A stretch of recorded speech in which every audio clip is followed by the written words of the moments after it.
নিজেকে বড় মনে করা এটা শয়তানের স্বভাব। কার স্বভাব? বিনয়ী হওয়া এটা নবীদের স্বভাব। আল্লাহ তাআলা ফেরেশতাদেরকে বলেছিলেন উসজুদু লি আদম, তোমরা আদমকে সিজদা দাও।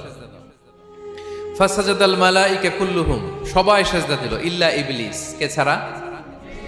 ইবলিস ছাড়া। সে নিজেকে বড় মনে করেছিল, শয়তান।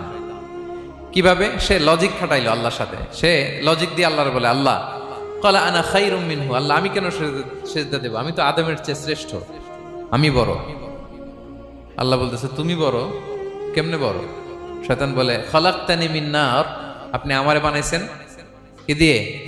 আগুন দিয়ে। ওয়া খলাকতাহু মিন তিন, আর আদমকে বানিয়েছেন মাটি দিয়ে। কি দিয়ে?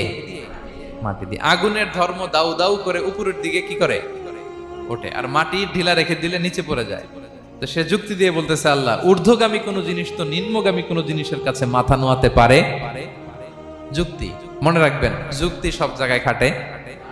যুক্তি দিল আল্লাহ আমি শ্রেষ্ঠ, তাকে বানাইছেন মাটি দিয়ে, আমারে বানাইছেন আগুন দিয়ে, আমি কেন মাথা নত? আমি বড়। আমি বড় বলার সাথে সাথে দৃশ্যপট পাল্টাই গেল। আল্লাহ বলে বের হ, ফখরুজ, বের হ, তুমি অভিশপ্ত, তুমি লানত প্রাপ্ত।